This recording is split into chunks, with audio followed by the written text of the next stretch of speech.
Ladies and gentlemen, it is another Friday night on Sideline Sports Network, and this is the Gauntlet. We're Let's talking do it. everything about the NFL with our own fun and unique twists.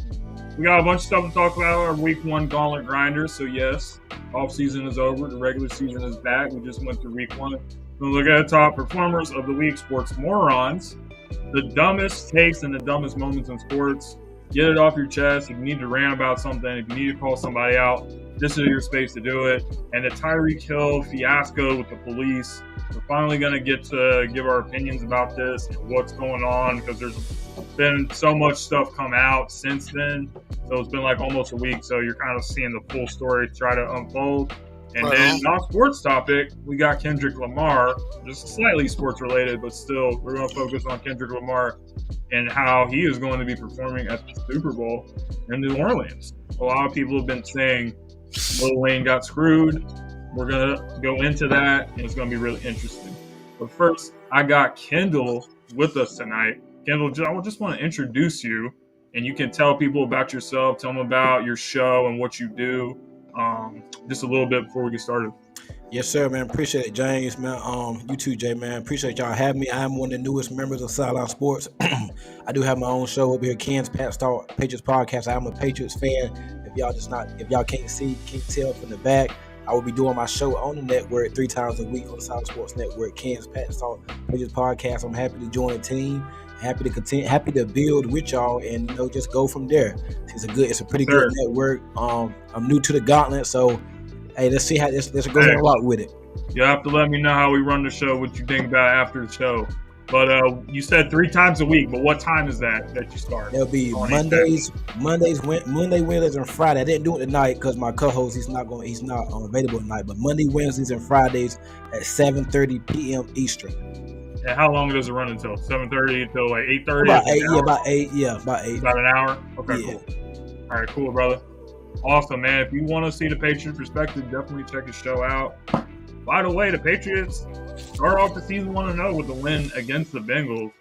So how you feeling about your team this year? Like, are they going to be better than what people expected? Because there's not really that much high expectations like there was when Tom Brady was there, obviously. Yeah, I think we're gonna be better. I mean, the bar is so low, so we ain't got no choice but to be better. They got us I think Vegas got us at 4.5 wins. I definitely think we'll get over that. The Dolphins just probably lost their quarterback for the season, or probably for his career last night, and they're in our division. So that's gonna probably be another win for us right there. They've been throwing our tail lately. I didn't think we'd beat Cincinnati. We got a tough one Sunday against Seattle, so we can get to 2-0 going into next Thursday night against the Jets.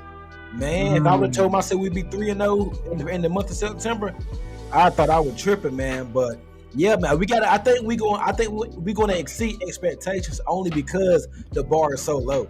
So I feel good, man. If you would have told me last week that the Patriots were going to beat the Bengals on the road, I would have said you're tripping. So honestly, for 1 week, I gotta give it to him, man. Give it to him.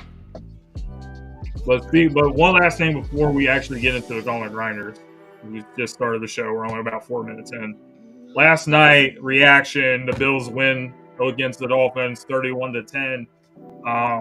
The result is overshadowed by Tua, and he got another concussion. He had a bunch of surgeries prior to even when he was in the NFL. He's got an injury history, and these concussions, they can really add up over time, especially if you take too many of them. So it's kind of like, what do you got? Where do you guys stand on this? Should he keep going, or is it not worth the risk of what can happen? What do you guys think? Jay, I'll start with you. I think that if he can, he should. Now, let's get this straight right now. Head injuries are very, very, very serious, especially with the effects of CTE and what they can do. But one thing must be taken into consideration, that he started every game last season. And so he started 30 games in the last 2 years. But also at the same time, it is something he needs to think about. He did just get his contract and everything. I know not everything is about money. It's also about keeping himself safe. Also, Tua's been critical of failing to protect himself. last night. If he slides feet first, are we having this conversation? Probably not. You know, so that's just something that he has to learn how to do. If he's gonna scramble, get out of bounds. If you're gonna run, slide. I remember there was one game. I think it was Dolphins Ravens, and somebody slid. What's up, Cowboy? It was Joe Flacco, I believe it was, and a Miami defender lit him up because he slid too late. You know, so as much as the league wants to protect quarterbacks, now me, I'm old school. You know me. At the end of the day, he's a football player. He has a responsibility to protect himself also. Yeah. So, I feel for Tua. I wish him a speedy recovery, but this right here should be a lesson that he should protect himself a little bit more. You're saying yes or no to keep playing or retire? Keep playing, if he can. You know what? I'm not mad at that take, and when I talk about mine later, I'll explain why. But Kendall, I'm gonna kick it to you now. Your reaction to what happened last night, and yes or no, you should retire or not? Well, first off, on the game, I think it was a good win by Buffalo. They've kind of owned the Dolphins right here in the AFC East. They've owned them for the most part. I think Allen's like 12-2 against them, so you kind of had their number. I think if they was going to get Buffalo, it was going to be last night because the Buffalo team now, they lost a lot of guys. And, you're not going to catch them in another better time. So that was their time to win last night. On tour, I think he should hang it up, man. I think he should hang it up. This is his fourth concussion, and then rumor has it that when he had, remember when he got hit against the Bengals? Yeah, the Bengals a couple years ago. He got hit against the Bengals. He was thinking about retirement. Then they said, reports came out. I remember that. That one was worse, I think, than this one. That was concussion. And the reason why I think he should let it go because the one that he got hit last night, it didn't look like he just went in. He went in head first or whatnot. I'm like, just imagine if it had been worse than that. I think it's time. I'm glad he got his money this offseason, but I think he need to let it go, man, and just maybe Miami should call up Jacksonville for Mac Jones or something like that. I don't know, but they I think he has let it go, man. He got a family. It's bigger than just football, man. I'm glad they paid him too. It'd have been different had it not paid him, but he got a lot of money to be guaranteed to. I think he just need to let it go, man. And I think he will. I got a feeling we won't be seeing Tua playing again. You really think so? I got a good feeling about that. Okay. Honestly, you guys both make a good case. You guys both make really good points. My reaction was, I didn't really have like a real reaction. Like I didn't go on social media and like jump to any conclusions about what happened. I saw the hit. I saw the play. I don't think by the defense, Damar Hamlin, I think it was. I don't think malicious intent was behind that. So I'm because sometimes there is going to be. Because I don't know if you guys know this, but there's a lot of players in the NFL that's a dirty player. That they don't care. They don't care about the rules. They don't care about the penalties, suspension. They will just go out there with the intention to rip your head off. So you have to ask yourself the question, what is going to happen if he's in that type of scenario? Mm-hmm. So that play, we see that stuff kind of like all the time in the NFL. So I don't know, man. I don't know if Tua can continue to play or that he should. I'm probably leaning towards he shouldn't. But also, you make a strong case that, this guy has to learn how to protect himself. Run out of bounds, slide, do something. Don't put yourself always in this position that, unfortunately has been the case the last, 2 years with all these concussions and other injuries that he's dealt with. So, honestly, it's his decision. If he wants to keep continuing playing, I understand. But you got to be smart. You got to be smart, and you got to protect yourself. So that's what it comes down to. Because you put yourself in this position too many more times. I'm sorry to say, but there may not be that many times left. Right. That's where I'm at with it. And the thing, it wasn't like he got hit and slammed and got his head slammed on the ground. Right. It literally was an unlucky shot. He landed on Damar Hamlin's knee, like head first. Like, what are the odds? Damar was not trying to take him out, and that's kind of what my whole point is. And Yeah. it's the after effects that when he does the thing with his hands or whatnot. Like, come on, I hate seeing. I think Mental he was on NFL Good Morning Football this morning. He's a good friend of Tua, a real close friend of the family. He said he told Tua that he should retire after the Cincinnati one when he got hit in Cincinnati. Oh, really? Yeah, he told him he should do it then. Man. So I don't think we're gonna see Tua again. I'd be shocked. I think the Dolphins are gonna put him on IR. He missed 3 or 4 games, but I think that's gonna give him time to think about his future and get opinions. That's probably the best thing they can do for him at this point. Because I think if you put him back out there as an organization, that's not a good look for the Miami Dolphins. And Commissioner Goodell was at the game last night. Yeah, he was there. Yeah, he was there for his hand. I don't think that's. I mean, I think I heard from Colin Cowherd earlier said something about the NFL could step in and just make sure he doesn't play again or force him to retire. Something has to be done, man. I hate because if he plays again, he's probably gonna get another concussion. I mean, I think they play Arizona next week. I think whenever they come back, so I think they're gonna put him on IR to start, and then he'll give him some time. But I'd be shocked, man, if we see Tua again. I think he's done. Honestly, I don't think you're wrong. We'll have to see how it plays out. But Gauntlet Grinders, time for our first segment, but really enjoyed that kind of startup conversation that we had. Try to get everything flowing in. But this is where you guys can pick up to 2 players from. Sometimes you guys do 2 conferences. Honestly, I don't like doing that way. I pick 2 players who I think were performing at a high level. Yep. And that's just what I do. So I'm going to be biased to the first one. A.J. Brown had 5 catches for 119 yards and touchdown. Burned Jaire Alexander on that route. Just ran all the way across the field down in Brazil. A.J. Brown, he's probably going to be on this list again before the season's over. He was on it quite a bit last year, the season he had. And then I'm also going to shout Baker Mayfield with the Tampa Bay Buccaneers and his performance.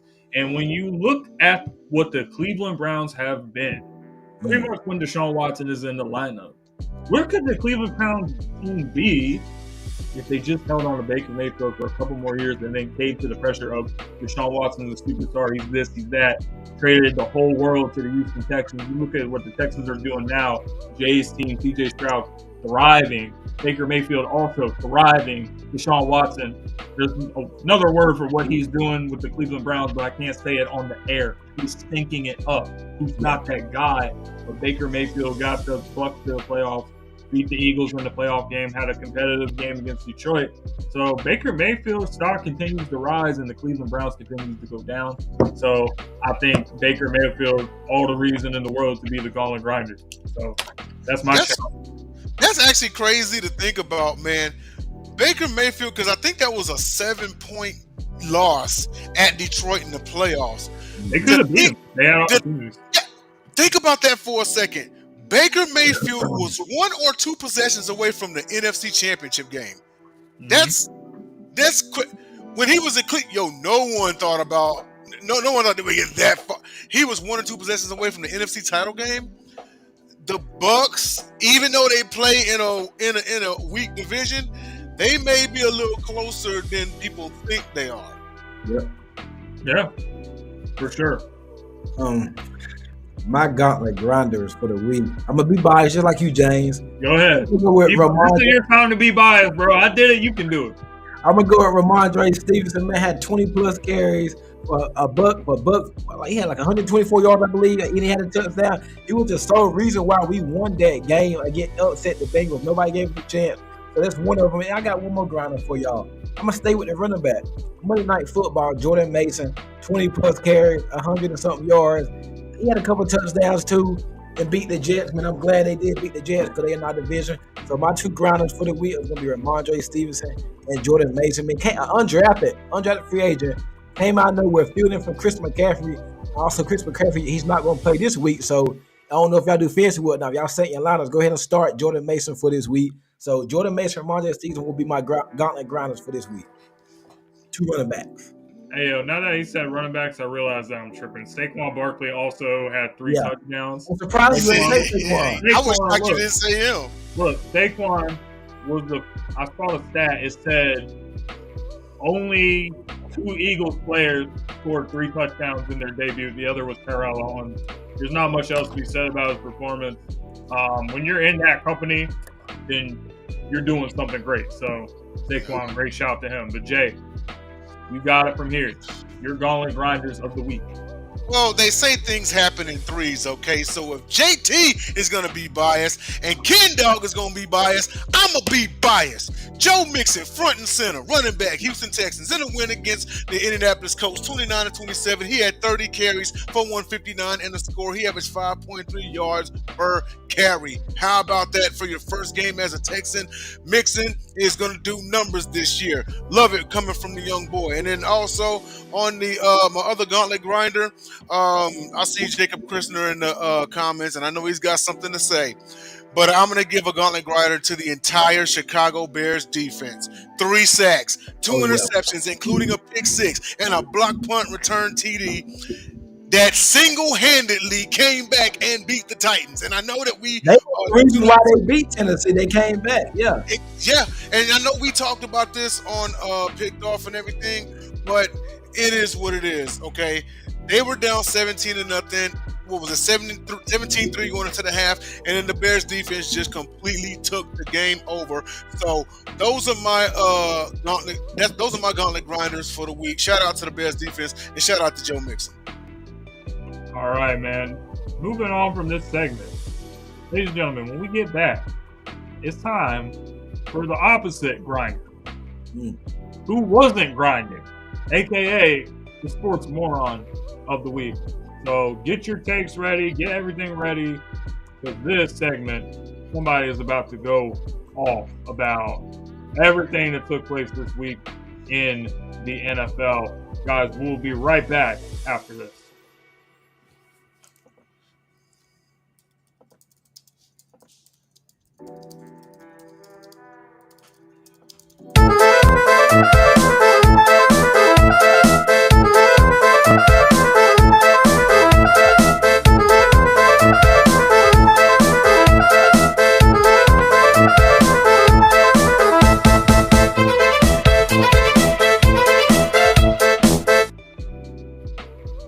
Ladies and gentlemen, it's time for the Sports Moron of the Week when we go off about the dumbest things and the dumbest moments in sports. So there I was, Monday afternoon and evening, having the most normal day. Monday is the first day of the week, or the working week. So I'm going to work, I'm having a normal day, get off work, getting ready for tonight, Monday Night Football, fantasy football. And then a matchup against Jay in the first game of the season. And it's announced an hour before the game when you're really supposed to report stuff, especially if you know, which the 49ers did not report Christian McCaffrey's injury. And it pretty much screwed me because I could not do anything. Elijah, or what's his name? Mason, the running back, was supposed to have been announced as a starter from Friday. They knew since Friday. He confirmed it in his post-game interview. So I got screwed. I couldn't start anybody or switch them out because of the 49ers. And only a dirty, scheming, whatever you want to call it, like Kyle Shanahan, would do something like this. So I already had beef with the 49ers. I already had beef with Deebo Samuel and everything that he has said about the Eagles and celebrating like they won the Super Bowl last year when they beat us. I already have beef with this team, and now I have more beef. So San Francisco 49ers, even though you won the game, you screwed me, and you're the sports moron of the week. Hey, I like that one. That's my explosive rant of the night. I like that one. I'm gonna stay with I'm gonna go with the Cincinnati Bengals and Jamar Chase. He made some comments. I think it was yesterday. He said that the Bengals are the team to beat in the AFC still. I'm like, bro, your team is still. Your team is still. I mean, they always got some slow starts. T. Higgins is not playing this year. Jamar Chase got locked up last week by my boy Christian Gonzalez. Joe Burrow's not healthy. I'm like, the Chiefs is the team to beat the AFC. The Super Bowl champion. I don't know where Cincinnati Bengals. I don't know what Jamar Chase said that. I don't know why he said that. That the Bengals are still the team to beat the AFC. So that's my sports moron of the week. But that was a terrible take right there to me. I didn't understand that. And I think Chiefs gonna beat them this week 2-0. And a lot of Bengals players been talking about the Chiefs this week too. Yeah. Don't forget that. Trying to poke the bear. All right, Jay, you're up next. What's your sports moron? So, JT sent me an interesting clip earlier, okay? And I messaged him back and I was like, yeah, this is going to be sports moron, and I'll tell you why. This one goes out to one Ken Carmen, radio host of 92.3 The Fan out in Cleveland, Ohio. So the first caller calls in and points out that Baker Mayfield's passer rating was 146.4 and Deshaun Watson's was 51.1. Ken Carmen decides to go on this loud rant screaming, I can't do this, I can't do this, I can't undo the trade. See, this is the type of stuff that I'm talking about here, okay? When you get told the truth and you act like a damn toddler, that's exactly what you did, King Carmen, okay? Admit it. The Browns made a mistake. The entire sports world is saying this. Your native Clevelanders are saying this. It's about time that you listen to them. And if he happens to catch this broadcast, I'd be more than glad to go head up with you on the air. We could have told you this because Watson was coming from our team, from our squad. And then you see what Baker's doing in Tampa. And you look and see what Watson's doing. So don't go acting like a child, a petulant child who needs his diaper changed, who didn't get his bottle, who got refused a toy because a fan pointed out the obvious truth. You yelling and screaming on the radio ain't gonna do nobody no favor. For damn sure ain't gonna do the Browns no favors. Okay? So it is what it is. Someone told you the truth and you got mad and lost it. Sports moron of the week. All right, I got my friend Joseph Jenkins, who's known as JJ by most of you, in the house. What's going on? I see we have a new person. I don't know who that is. Yes, how's it going? I'd like to introduce you to. Like, I kind of like, yo, Nice to meet you, man. Okay. This is Kendall. He's What's a up, New Kendall? England Patriots fan, and he has a show on Sideline Sports as well where he talks about the Patriots. So he's sitting in as a guest for us tonight. Okay. But, Joseph, I don't have a more, but I want to ask Mr. J over here about the Cleveland. Do you believe hindsight's 2020? Do I believe hindsight's 2020? I do. So in that case, I can't get mad at them for sticking with Deshaun before Baker went to this point, because prior to Baker actually getting to this point, there were questions about him before last season. So it's not as if it's always good for us to look back and say, you made the wrong decision. You didn't do this. That's why hindsight is 2020, in my opinion. Now, as far as you talking about how they responded back, absolutely. And that was my point. Is definitely correct. But as far as the decision to take him on at that time, knowing what happened with Baker Mayfield, because Baker was on his way out, had so much going on. Deshaun, everyone didn't know what this was about to happen. So we didn't know any of this stuff. But we did know the guy that we saw almost came back from, almost beat the Patrick Mahomes in the AFC, I think the title game or the AFC round. We saw that guy. We always, and another thing that people have to remember is this team is playing without Nick Chubb. And we have said Nick Chubb is the best player on this squad. So if this team is built around him, and he's not the best player and this quarterback is brought in to maximize with him, and he's not here, there are going to be some struggles. But I'm not going to sit here and say they didn't make the right decision back then, because if you play this back and you take all of this out the way and you go back to that time, ain't nobody going to talk about the future like, oh, now I know Baker's going to do this. They're going to be like, you know what? Deshaun was the right choice at that time, because he was. I totally understand that.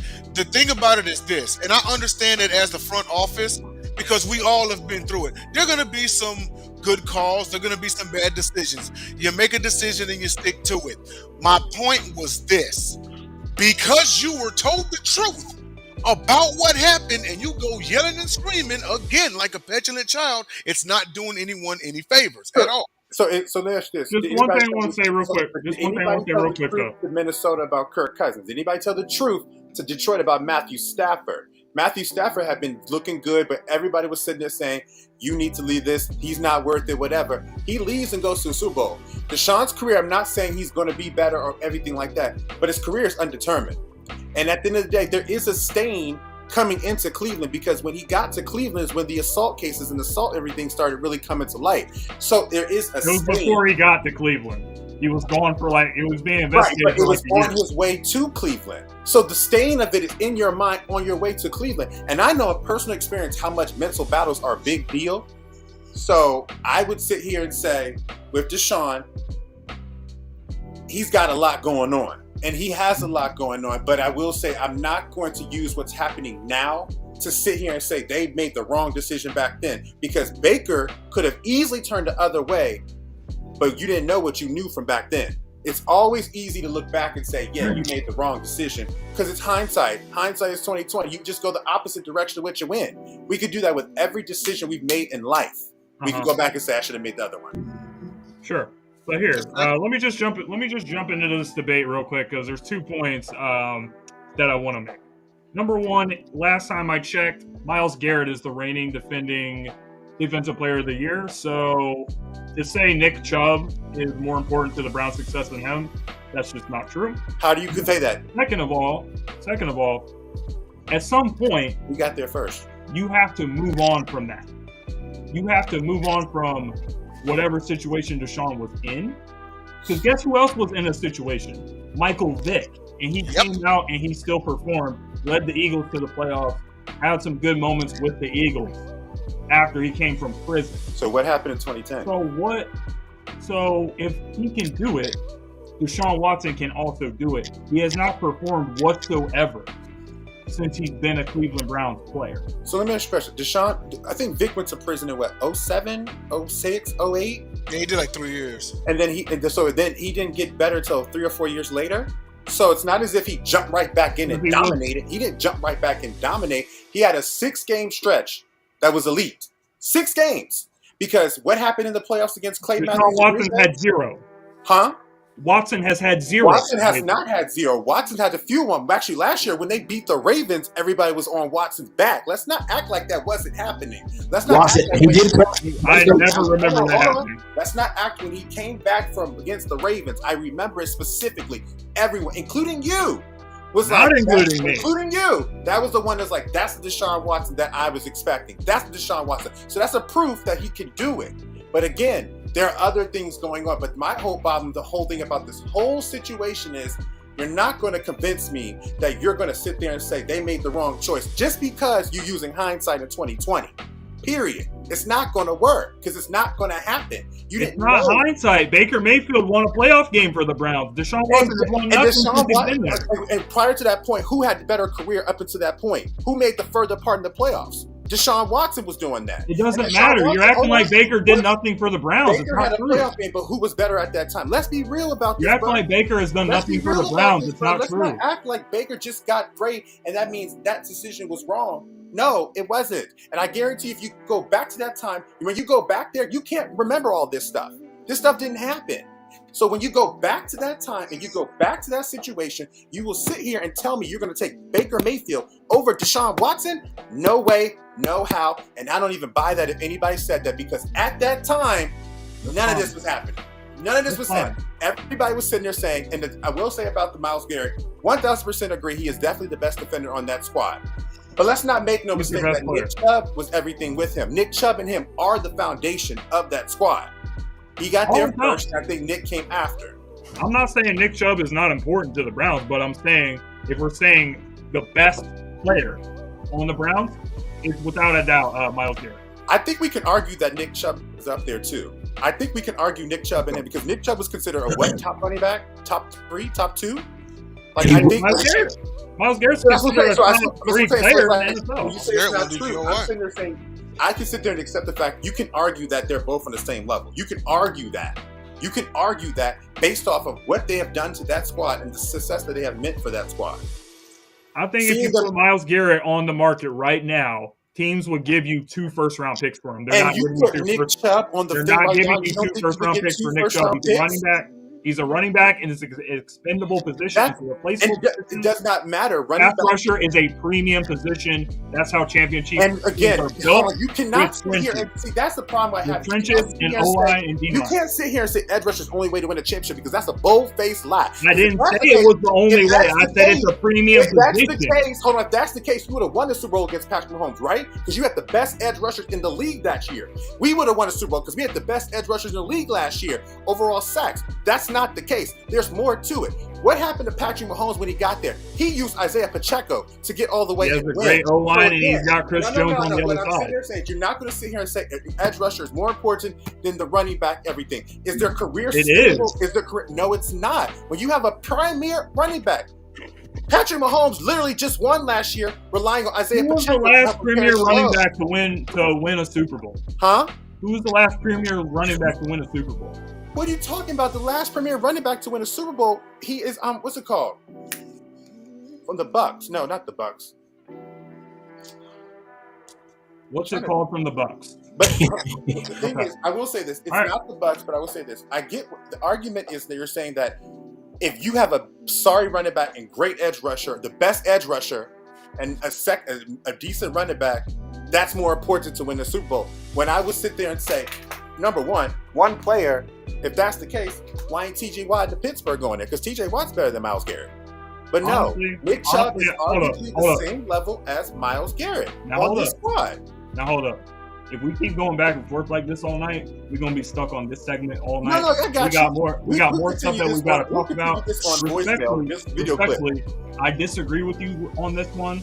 I made my case. You made your case. I disagree too. Now we're gonna move on. I disagree too. We'll continue on the same time. Now we're gonna move on to our next topic, which is finally to discuss the Tyreek Hill fiasco with the police and everything that happened and all the drama, and his teammates were involved. Jonnu Smith and Calais Campbell were also handcuffed at the scene. I'm not exactly sure why. There's been a lot more information that has come out, and I actually want to read a report. This is something that I found today from TMZ. According to Miami-Dade Police Department records, we obtained Officer Danny Torres has received numerous complaints since joining the MDPD back in October 1996. The records show on 6 separate occasions he was accused of misconduct, including force violations as well as improper procedures. Torres was also investigated for his use of force at least 13 times in his career as well. So, I think that based off of the video, the body cam footage that we saw of Officer Torres, based off of all these reports, he's been given enough chances. He's been given enough opportunities. He needs to be let go by the Miami-Dade Police Department. There is no other solution. You can't give people a pass to do whatever they want to people and treat people any way they want to treat them. And they have a track record which shows they do not care. They do not show remorse. He's obviously poorly trained when it comes to de-escalation. And I was very shocked and disappointed by the footage and everything. So the guy just has to go. I don't care what anyone says about Tyreek Hill and bringing up his past and domestic violence.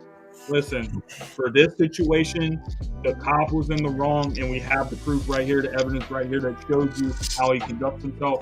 The guy's got to go, and it's pretty much that simple to me. Yeah, I think it was an unfortunate situation. With Tyreek Hill, like he does have a checkered past and things like that, but he could have been more cooperative in the situation. But I feel like for what the police officer did to it, put them on the ground, place them in the cuffs, and then his teammates laid count. I think Jonnu Smith came over there too.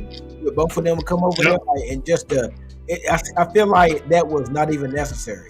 Tyreek Hill was on his way to the game. Well, I think he was probably going to be late anyway, on the way to the game. I think he told the cop, don't knock on his window like that. I think it started right then. If Tyreek Hill would have cooperated right then, I don't think we'd be here today talking about it a lot. But in saying all that gave the cop no reason to just to throw him on the ground like that after Tyreek Hill did say he just had surgery on his knee or something like that. So I think that gave him no reason to do all that.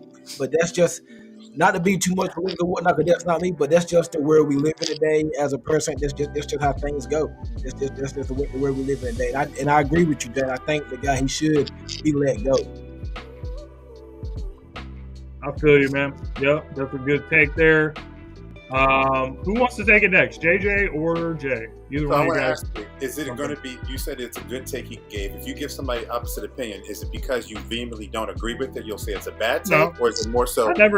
I never said anything you said was a bad take. No, I'm just asking. What I said was I disagree. Right, but what I'm asking is what you just referred. What I'm saying is what you said. What I'm saying is what you just said to Kendall was good take, good take. So when I'm about to give mine, and you know where we've been on this conversation, I'm just curious to know, are you saying good take because you agree with it? Or are you saying good take because he made some good points with it? Because I think he made good points. I think he made good points. Okay, because I'll say, because there are points that can be made on the flip side that also could be acknowledged as good points as well. Because number one, is the officer wrong after information we found out? Yes, he absolutely is wrong. He is definitely someone, as you've learned more evidence. At first, I was thinking, at the end of the day, I watched some of the situation with Tyreek Hill. I know how he is. He definitely was mouthing off, which was reported in the reports. He definitely did speak back to him. So if we're going to say definitely with the cop, that's wrong. But I will say, if I could look at Tyreek Hill, I'll say, next time, you know the situation. You know you're African-American man. Even to myself, when I get pulled over, I don't say a goddamn word. I don't say a goddamn word. I do exactly what they tell me to do. And I have been in situations, I've never been arrested, but I've had situations where I've been handled. But at the end of the day, I still was able to get through, because sometimes you don't need to continue to engage. Once you read that they are a person that's going to be losing their cool and losing their mind, that's when you do everything in your power to not give them that energy, because then your case is strengthened further when you file your complaint. I will say at the end of the day, with this gentleman, I would sit here, and I know this part is going to be turned onto different ways, as be like, listen, I will definitely let you go, but I would still pour into you to get help, because again, this where it comes in is that I'm not going to give up on anyone in this world, no matter how many situations happen, because at the end of the day, my life is rooted in my faith.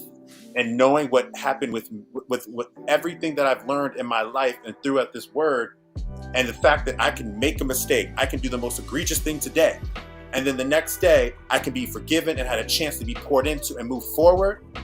That's why I'm called to say, when somebody is broken, you listen. When someone is in pain, you give them a grace. When someone is doing too much, you give them what they need, because at the end of the day, the one that died for us, and I'm not saying for anybody's, this is just for mine, but when I know that person died for me, so I can always be able a constant connection, also constant checks to be better, I'm going to sit there and pray and give this person the resources to hopefully get better, because at the end of the day, that is what, he was a human being.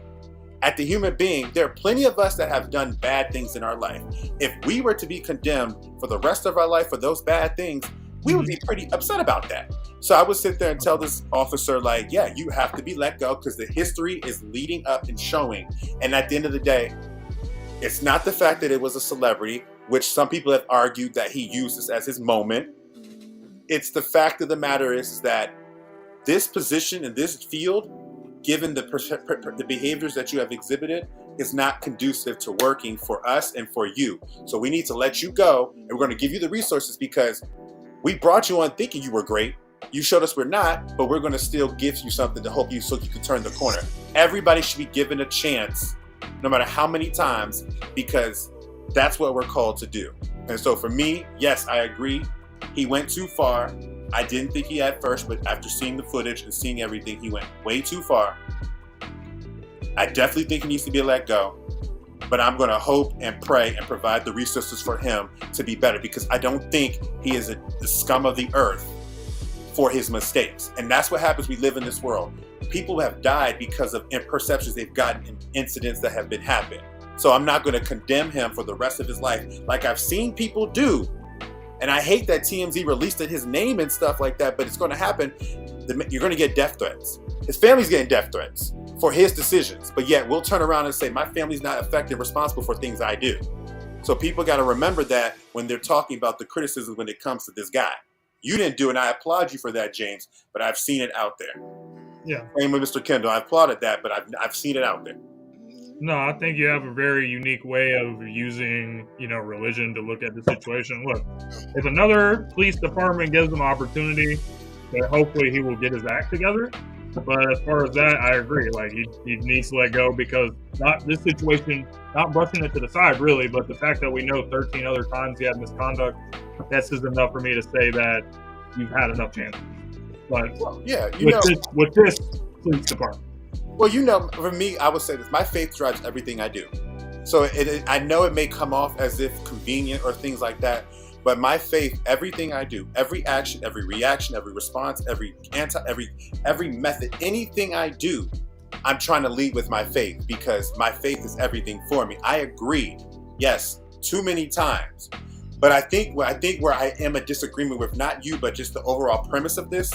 Mm-hmm. It could be 13 times, it could be 77 times, it could be 1,000 times. I'm still going to hope and pour into you and hope that you will turn around the corner because, as I mentioned, my faith driving me, that is what I've learned when I've got reconnected to the word. That is just what it is for me. Like, I'm not going to put a stop on them for the rest of their life after so many things because at some point in time, it's going to click. And if it doesn't, he has to answer to God. And that's okay. All right, that's a very unique way of looking at it. But I'm really interested, Jay, to get your perspective on everything that happened, your reaction, all the stuff that's come out. Where do you stand with what happened and what steps do you think need to take place to resolve this situation? I'm agreeing with everybody on the panel. He most definitely needs to be let go. 13 times and then what's going to happen the 14th or 15th time? Because you got to remind everybody, and this is part of the reason why the outcry is so loud, is before this incident, guess what incident involving the police, major incident happened just a few months ago? Sonia Massey. Now, I'm not saying that the situation with Tyreek Hill could have turned violent, but at this point, people don't trust it. They don't trust it at all. That easily could have been Tyreek Hill.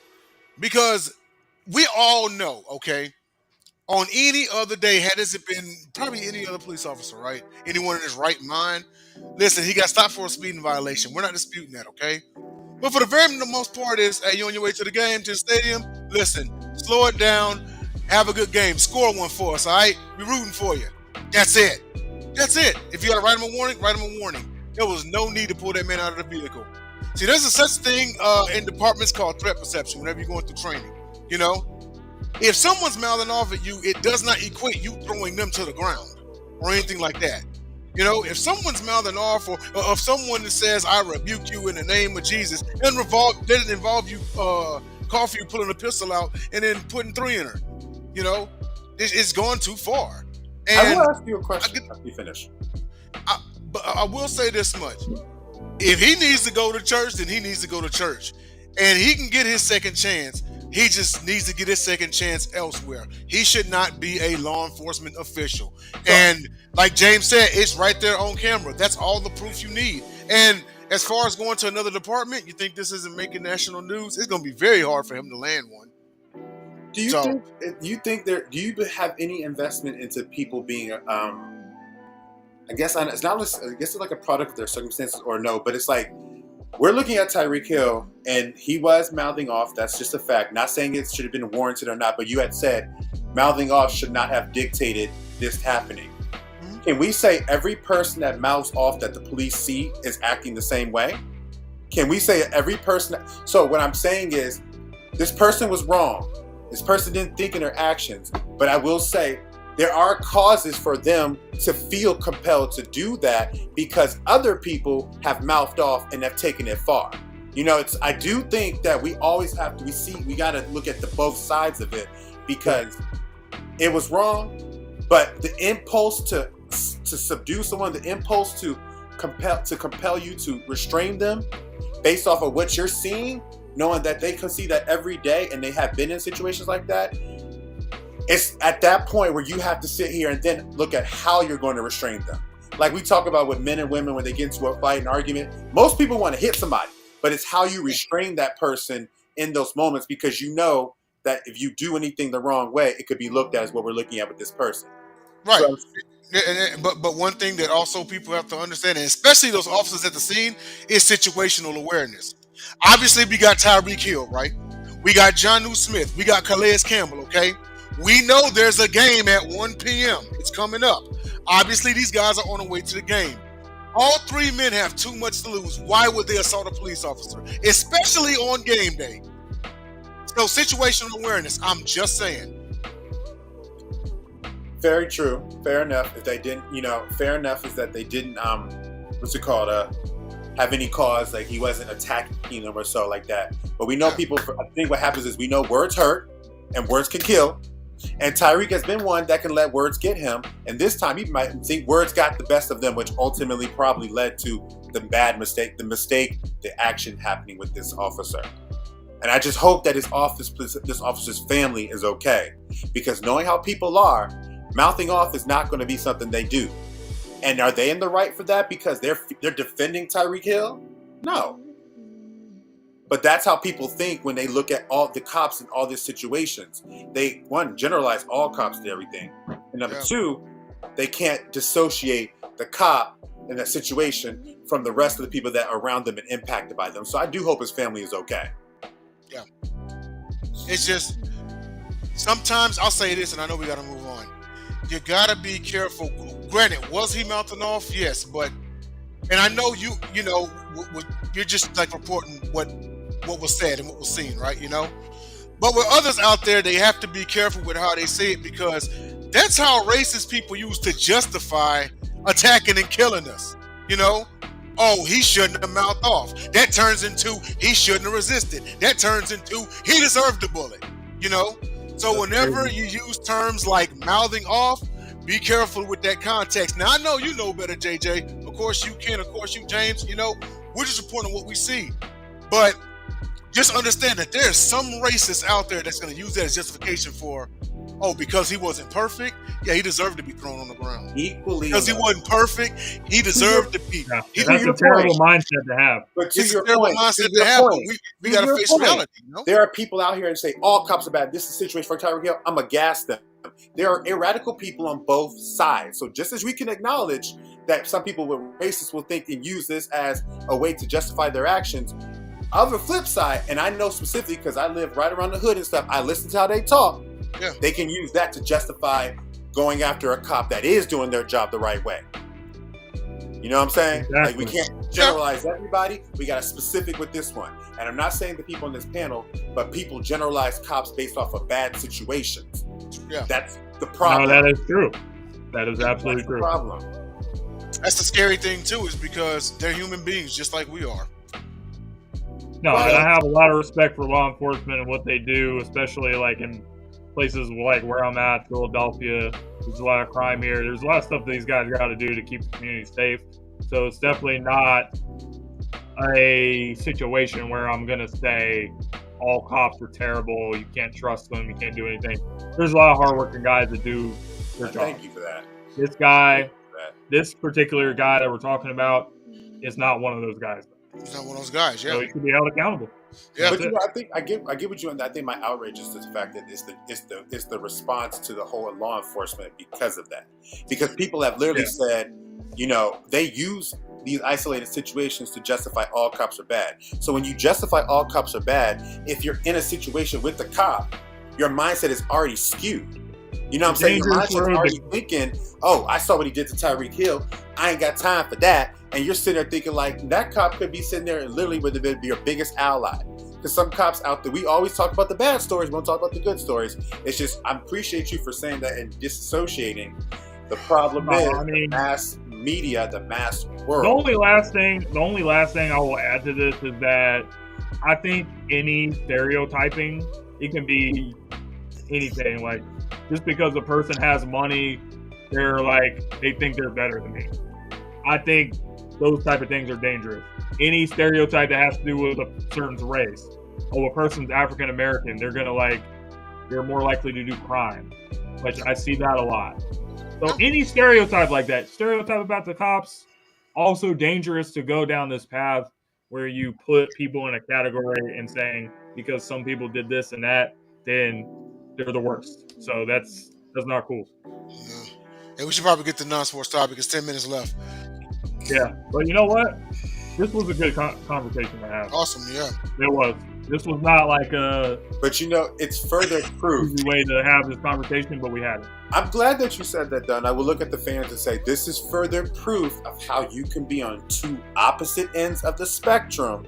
But if you know how to communicate and deliver and give the person the ability to speak what they have to say, we can be fine. That is the problem when it comes to these conversations that are emotional. You gotta be an adult.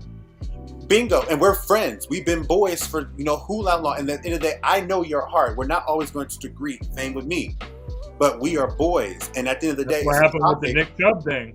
We Exactly. disagreed. It got passionate, but it is what it is, bro. Mm-hmm. All right. So now, I want to see where you guys are standing on this. Now, this probably is going to be less crazy, I think, when it comes to Kendrick Lamar being announced as the headline at the Super Bowl in New Orleans this year.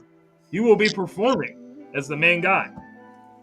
A lot of stuff on social media has been about Kendrick Lamar, does he deserve it? Yeah. Or AKA Lil Wayne, whose hometown is New Orleans, Yeah. got screwed. Let me explain something. I'm going to drop my take, and I'm going to explain why I think that's a ridiculous take. First, you got to look at Kendrick Lamar and everything he's done in his career so far.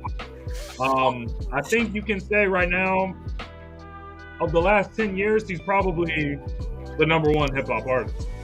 When you look at his albums, his work, what he's done, I know everyone is bringing up how they think he also got it because of the situation with Drake.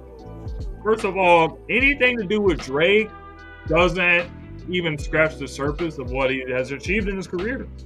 So he deserves this. He deserves to be on the stage. He deserves to be having his moment there. It's a big moment for his career when you get to headline the Super Bowl. That's such a big thing. Some of the greatest of the great have performed on this stage where he is going. So he deserves this opportunity. This is great for him, and I think more people should be happy for it. On the other side, Lil Wayne, I think is great as well. He was one of the top rappers of his era as well. Because I remember he was really popular when I was growing up too in the 2000s. So I think people need to be a little bit less emotional when it comes to it's in his hometown, it's a great story, it's this, it's that. Because let me remind you guys as well, this is not the first time this Super Bowl has been played in New Orleans. And if I'm correct, JJ the Ravens played the 49ers in New Orleans. In New Orleans, yep. So that night, Beyonce. They didn't call that Wayne. was about 10 or so years ago when Lil Wayne was probably That's when my girl got the power out. He was considered on top at of the the game. top of the game. So I'm asking this question. Why wasn't the energy given about Lil Wayne being screwed at that time, but all of a sudden it is today because Kendrick is? I just don't think that's fair to Kendrick and everything he's done in his career. I think he deserves it, and that's my take. I'll answer that. I'll give you some. Go ahead. I'll answer that. In my opinion, I think the vast majority of them speaking out are Drake stans. It's what it is. But you brought Honestly, up the that point. may not be wrong. Yeah, the vast majority of them are Drake stans. And that answers your question first of point- why nobody. And that answers your question why nobody outcry about Beyonce. How many fans Beyonce had back then compared to how many fans Lil Wayne had? Ain't nobody going to over Trump her. Yeah, and see, and just like James said, number one, the Super Bowl's in New Orleans roughly every 4 or 5 years. He wasn't called back then. Hell, the Sugar, even outside of NFL, the Sugar Bowl is held in New Orleans every single year. He wasn't even called for that. So why the outcry now about any of this? That's number one. Number two, the host city is the final approving authority.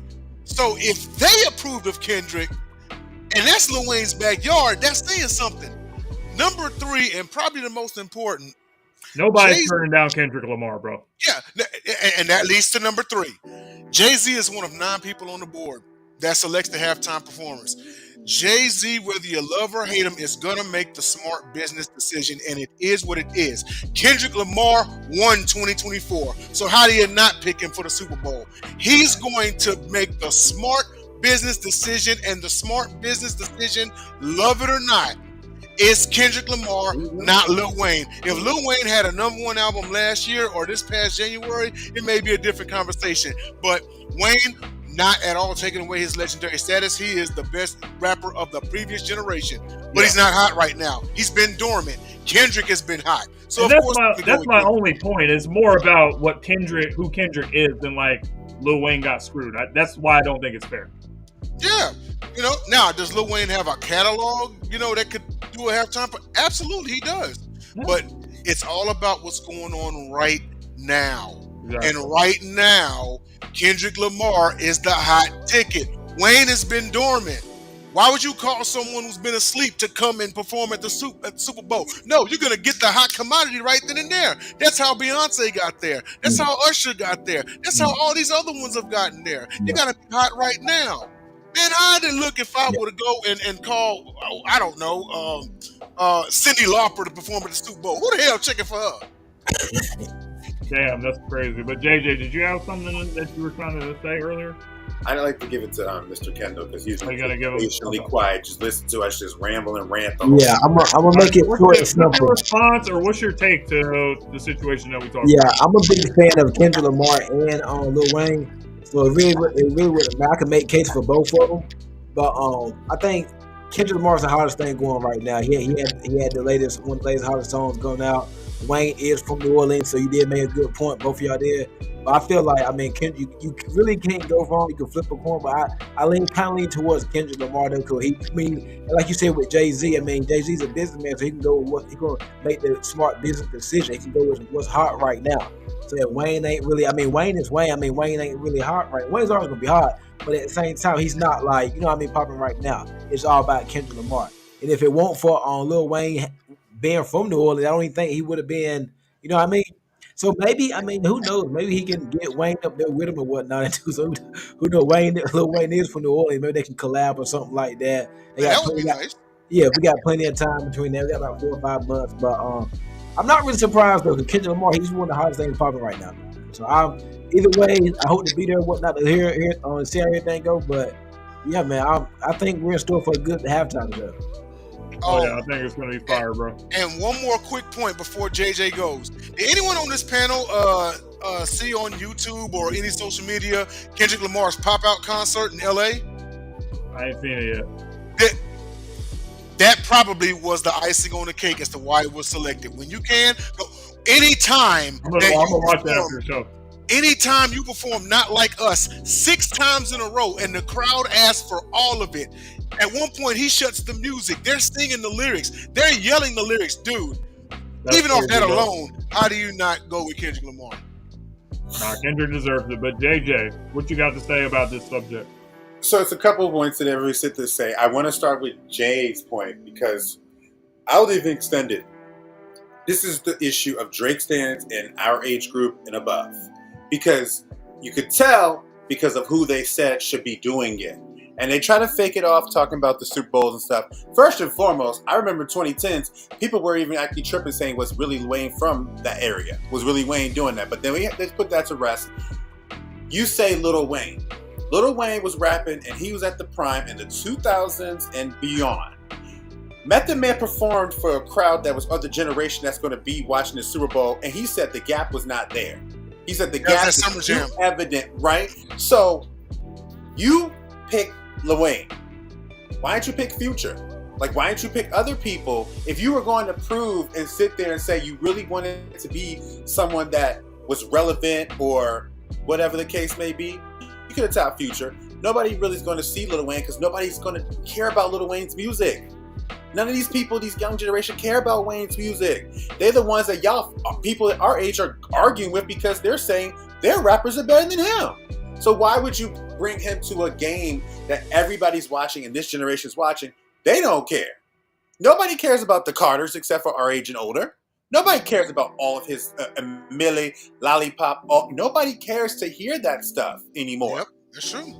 So at the end of the day, you're really just mad because you're going to hear a song about a guy that you love at the biggest stage and have everybody rocking to it. It's just for them, This is insult to injury for you because your boy is you have to defend him from people saying that he lost. Then on top of that, he's being rewarded for it. And you can tell that it's about Drake. It's because everyone now sits there and says he wouldn't have had this without the beef.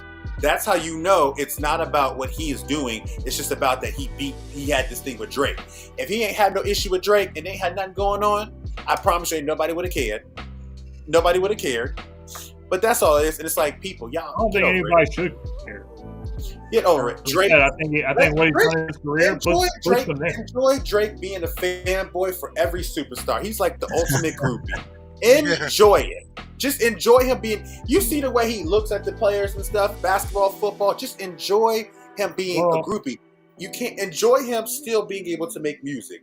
Enjoy everything that you said you love about him, but you ain't gonna change the fact that. Let me ask this question because I feel like both of y'all kind of went in the same direction. Are you guys saying that the people that's outraged and saying Lil Wayne should perform is not actually Lil Wayne's real fan?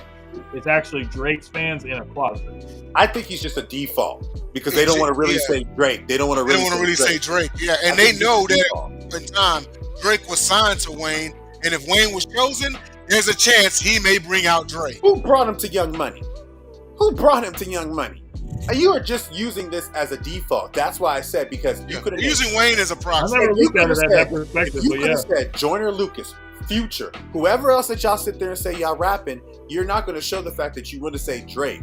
You're mad because you're going to have somebody here on television make these jokes about this guy that you love to national television, and to hear people again say, "Yo, he the man for doing this." That's what y'all don't want. Y'all don't want people giving congratulations to Kendrick for a song that's condemning your favorite guy, and Wayne's the default for it. Do you think the NFL is going to say something to Kendrick and tell him not to play the song "Not Like Us" at the Super Bowl? No, and if they did, I hope he does like what they. I hate to bring this up because I love this girl. I hope he does and do like Justin Timberlake did and ignore what he's not supposed to do and do what he did anyway. Yeah. I think they'll. I'm sorry, Janet. I love this girl. I'm sorry, Janet. I feel like if the NFL did that, Kendrick was the type to be like, I don't care. But he gotta do it anyway. Yeah, perform it anyway. I mean, but also at the same time, how do you say, hey, this song was a massive part of your success for 2024 on top of everything else you did. So yes, you can come perform at the Super Bowl, except that song. I think they'll ask him to kind of like maybe do the first verse and take Drake's name out of it, like self-edit it. But you can't ask the man to come perform at the Super Bowl and not play Not Like Us. That it almost if he's the hottest songs right now. You can't sign the man and say, don't perform this song, bro. He's performing the song. Yeah. He's going to go NWA and perform the song anyway. That's what I think, too. I think we good, fellas. Any last words? We'll say, I love this show. I love being with y'all. We got our new guy coming in, hanging out with us. I'm sorry, new guy for me, because I know you guys have a relationship and connection with him. So it's awesome. Let this show be proof that you can have controversial topics and still be boys. Let this show prove that you can be passionate and trust and believe, everybody. Y'all haven't seen passion between me and James. I mean, me and James go. It's not like we was for like 4 or 5 years ago. But let our show know that you need to have these issues at hand. We don't just, the gauntlet is about what you're saying. We just went through the gauntlet with these topics. We just went through the gauntlet with these topics. I'll say that was kind of a low heat debate with the Myles Garrett and the Nick Chubb. That's nothing compared to what we've seen. Yeah, I love it. Oh, you mean like that time you guys were arguing for like 9 hours, and I woke up and y'all were still texting back and forth. I was like, "Do you that's the ever problem, go to bed?" That's the problem with group chat, bro. You gotta have an iPhone so you can just leave that joint. Kendall, dude, I can't. These two was going at it. Add me in that group chat. Add me in that group chat. Yeah. I'll put you in the Facebook one. I'm a lot calmer than I used to be. I'll tell you that. Kendall, I'm a lot calmer These dudes was arguing from 7 p.m. the night before. I forgot what he was even I don't about. even know what the topic was, Yeah, bro. it was from 7 p.m. the night before, and then I woke up, and then 9 in the morning, and they were still going back and forth. I'm like, did y'all even go to sleep? I remember. The debate didn't stop. I remember. The debate didn't stop until like 4 o'clock in the afternoon the next day. Yep, I remember being on the bus, still arguing with you. Like, no, I gotta tell this boy he got tripping his. Because my friend was like, Joseph, what's wrong? I said, hold on, and I just kept going with it because it was like, just had to go. She was like, dang, you going in? And I said, but it is what it is, man. Kendall, I hope you had fun. And I had hey, let's do this again next week, man. Hey, if you want to come on, bro, let me know, and you can come on whenever you want. Hey, y'all add me in that chat, man. I see y'all got some good takes, man. I appreciate that. I mean, hey, I had a blast on the night. My first night on the Gauntlet with y'all. I make sure y'all check out my Cans Pat Start Patriots podcast. I'll be doing start that back up Monday. We got to play Seattle Sunday. So yeah, Kendall, you need to come on because we have history. We have history. Yeah. We have history. That's one thing about our show. We also have another NFL-centric show, the guys at First and 56, Rondo Griffin and fam. He does the all Indianapolis Colts all the time.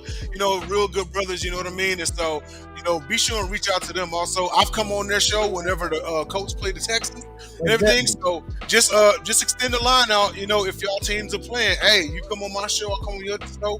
Yeah. That's what we do. Let's get it. All right, I just got to call out my fan base real quick before we go. All right, last thing before we shut it down.